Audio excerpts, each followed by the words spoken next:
Hi, I want to make a video on the subject of, I guess, being wrong. I guess it's another argument video I want to make. When it comes to discussing these arguments, and it comes to understanding um, reasons why people argue for certain things, and how and why it means something when a person's arguing, and the reasons why they're arguing for a certain thing. And the reasons can be for all sorts of things. It can be because they're in denial, they are ignorant, circumstances. I mean, it's really only ignorance and denial when it comes down to it. Obviously, you can simplify, you can describe them more detail in why they may be in denial or why they may be ignorant, the circumstances behind their ignorance.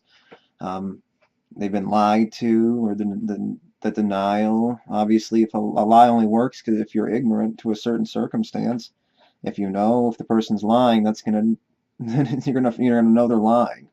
You're gonna be able to accuse them of being a liar. And if you don't know if they're lying, you can be fall victim of their lie, and you can be fooled by them, and that's ignorance. So a lie works in ignorance, and a lie from their point of view can portray denial, and that lie can be to themselves, even though they know the truth, and that lie can be to you, and they're portraying a lie to you as if it's ignorance, or they just believe something else.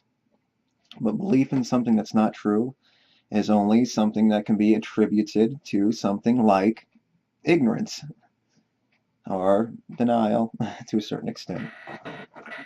Um, so, yeah, if something isn't, yeah, so if you don't know a lie, you're probably ignorant, and lying to yourself is denial, even if you know the truth. And you can be lied to if you're ignorant of some certain circumstance. And there's only so much we can do about our circumstances, like I've mentioned before, but we are obviously responsible. It's about mutually coming to some kind of interaction. We just mutually interact and hope for the best, and hope that something happens, and that's the way it's functioning. And even though we think we have control, that control that we think we have can only be attributed to what we can see to a certain extent beyond a certain point, such as our thoughts. And things are just mutual interactions and hoping for the best. And that's all we can really do in these circumstances, is hope for the best, and hope that this best leads to some kind of best that can be reached in the best possible way. And that's all we're doing. Are just interactions, chaotic little interactions, functioning and interacting with other little sentient creatures, and interacting and causing, hopefully, an outcome to a specific solution that we decide to close off and find a solution to. And that's exactly what we're doing. We're doing nothing more and nothing less. We're just interacting little pieces, little chaotic pieces, and little bunches, and little sentient little barriers, and little vessels interacting with each other and hoping for the best. Um, so, when it comes down to this arguing thing, like I was mentioning before, it comes down to, why are people arguing? Are they arguing because they get off on arguing? Is it nothing to do with the argument itself? It has to do with denial or ignorance to a subject. It has to do with a mixture of them, a mixture of ignorance, fooling themselves, not realizing just how much in denial they are. And they don't realize how much in denial they are. They don't realize how wrong they are in a circumstance. Even though they recognize the truth in denial, they don't realize how they're fooling themselves into thinking that they're not in denial, or whatever circumstance it may be. Any kind of mixture you can think of, any kind of circumstance, and including any of those, or just lying in general. I mean, it's lying when you're coming down to the idea that you're arguing from a different point of view. You're arguing for a different reason. The argument is because you want to have, you're achieving the end of an argument for a different reason than the other person, say fighting for the truth, and you're getting off on an argument by, say, you're wrong, and it matters that what the reason is. It matters why you're wrong. It matters why whatever reason you're arguing for the truth is wrong, and that's what means something. When you're right, that's by default is describing the default reality that we're living in. So by default, we can only have an expectation of the truth of reality, the thing that lays right in front of us. But just because we're not describing the truth doesn't mean it doesn't exist. And the thing that we have to fight against, the thing that the people that are fighting for the truth for, that are describing the truth, have the responsibility of defying, or describing the truth to the liars, or the ones in denial, or changing the subject, or the ones that are just not fighting for the truth or ignorant of the truth. It's our responsibility. And the one that starts off obviously has the most responsibility, but he also has the most amount of people to tell the truth to. While the few people have, um, once you're like 50 down the line, you have far less people to convince. Um, you don't have the ego gratification of being the first one to come up with the truth and describe the truth. Um, but it's easier at that point. Even though you have less people, you may not achieve it in the end yourself. You may not achieve convincing someone. The truth is going to become easier to give to people. It's going to be easier to convey.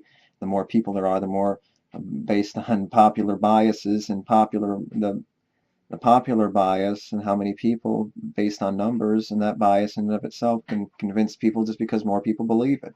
I mean, that's not the best way to convince people, but that's the way it can happen. People can be convinced just because the numbers say so. That's because there's more people here than there are there. And obviously, if they have weak convictions and weak beliefs, they're likely to jump on that bandwagon and believe something just based on how many people believe it. And more people believe that than what I believe now, therefore I'll believe it. And that's where it's easier to convince people the more people there are. You don't have to convince, you just have to put out a number, a statistic, and all of a sudden someone's on your side because they think, well, if they're believing it and more people are on that side, why shouldn't I believe it? And therefore, it's easier for them. The one person had plenty of people to convince, he was the one starting it off, he was the one that had to come up with the idea, and therefore it originated on him, or not, he was just discovering the truth. He was discovering the truth and conveying the truth. He had the most amount of people, and it was easy because he knew he had so many choices to choose from, but it's about finding the right choice. But you achieving your specific circumstance of trying to get to the bottom of the truth may not is easier once there's more people have been convinced, because it's easier to convince someone or be convinced once there's more people. But even though you may not be able to convince yourself, the movement itself, the idea itself, these ideas that control us, these ideas that mean something more than us, will travel through us and become the thing that can, the truth, what we recognize, or whatever it may be, even a lie, will travel between people, and that will become the new thing. And the idea will travel through us, and that thing will become the new thing, and it becomes easier and easier the more people you are. It multiplies, like it goes 1 to 2, then 2 to 4, then 4 to 8, keeps multiplying. That's the nature of how things usually work. It multiplies by a certain amount of numbers, and the numbers get bigger and bigger, and they multiply and they get bigger, and they multiply and multiply and multiply the bigger they get. So they grow faster the bigger they get. So for every 1 you get, you're going to grow 2 the next time, or something along those lines. It's going to be easier, and it keeps multiplying the more you get. Typically speaking, you're going to get more once more people are on there, but each individual piece means a little less the more you get. So I guess that's a balance, right? The balance people are talking about. You're getting more and more, but it means less and less in the end because you have a bigger number, and the more you have, it just means less and less the more you mean percentage-wise. So the more you have, the less one little piece means in the end, right? Whatever. Anyway, so people argue for different reasons, and say you're arguing for the wrong thing. I've mentioned this in another video. I think I used this example too, and it has to do with this idea of it means something in getting to the bottom of an argument, because everything means something in the end. And when you're arguing for the non-truth, it really means something. But when you're arguing for the truth, say you get off on an argument, you're egotistical towards your argument. If you're egotistical towards an argument, you're arguing for the wrong reason, or you just get off on arguing and you're wrong, then that's a good reason. That's something to attack when it comes to arguing against something. It's arguing those weaknesses and recognizing where a person's coming from. But when you're arguing for the truth is what matters, and that's the thing that you're trying to convey. And the byproduct of that is, oh, you happen to get off on it. Okay, you got off on it. That's a truth in and of itself. You got off on it. Good for you.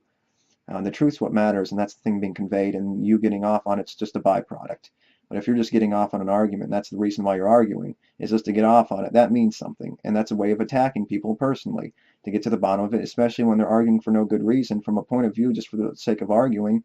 To argue for the wrong reason, or to argue to get off on our argument, it's about attacking those reasons in many circumstances, especially when those circumstances, or why they may be arguing for some mistruth or some falsity, It's obviously a good idea to sometimes do it when their reasons are superficial, because that gets to the bottom of it and that describes the circumstance and maybe, lends a little insight to the situation, maybe what they're doing.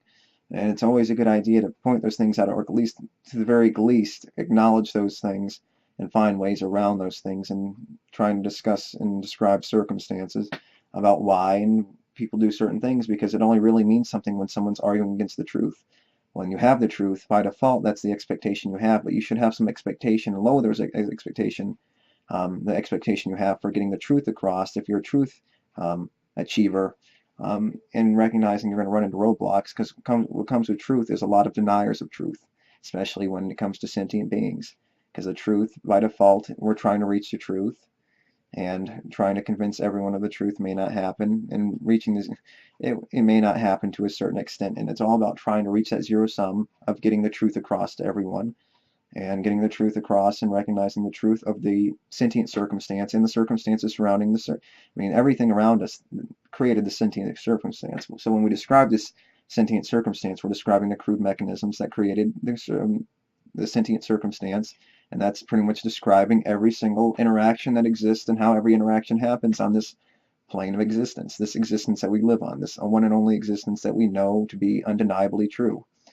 And this existence exists in and of itself, and just because you may think it's an illusion, making that distinction is pointless, because even if it was an illusion, the illusion is a pointless contrivance in a way of describing and explaining the circumstance, because it's a circumstance and it's an experience. That's the best way to describe it, is I'm living an experience, and that's what matters, and I'm living it, and it's an experience by way of my experience living it.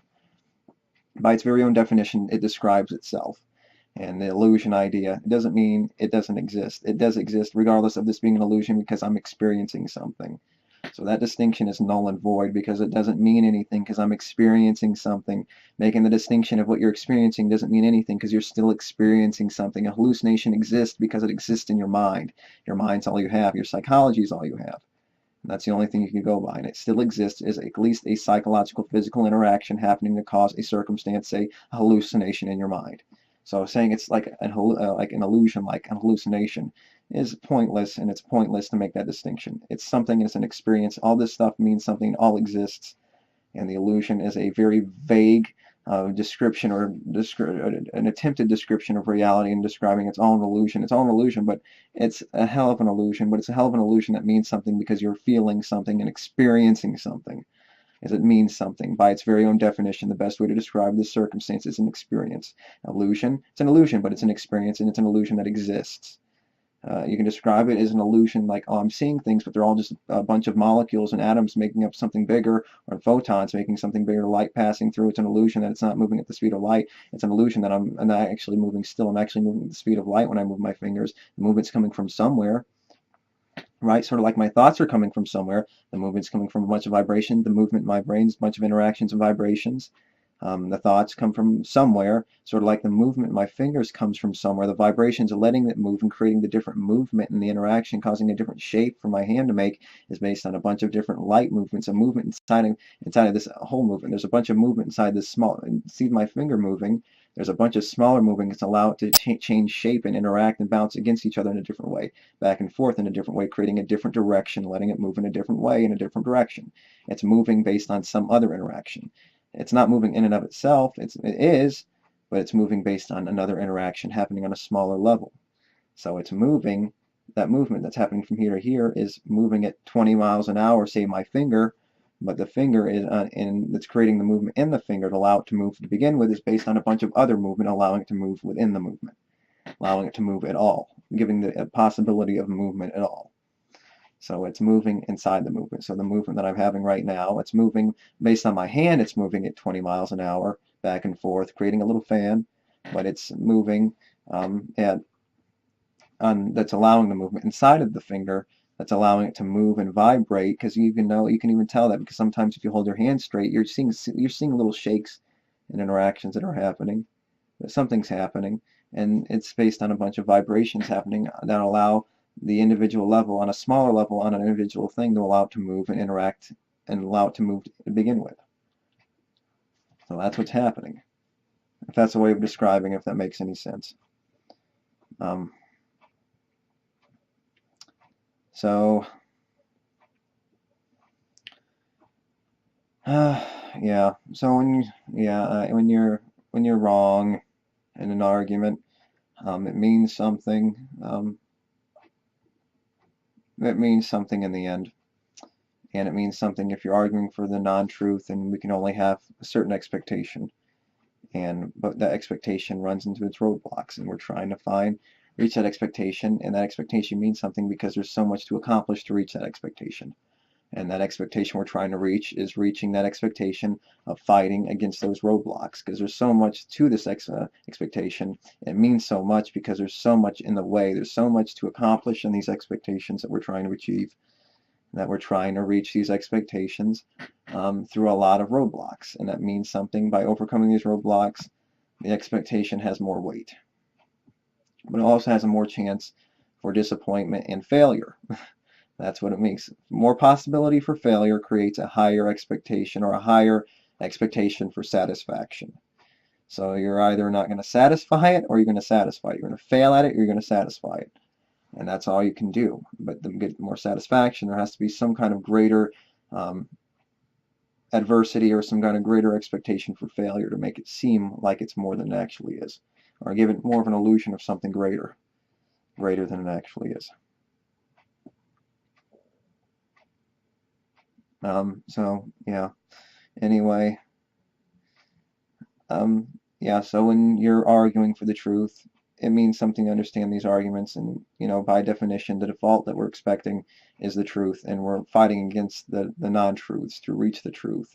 Hypothetically, metaphorically speaking, to get to the truth and to make and maximize the efficiency of this game, sentience, based on these interactions. These interactions creating us an interaction, a vessel based on interactions, to interact with this world as efficiently as possible, to reach the truth as efficiently as possible.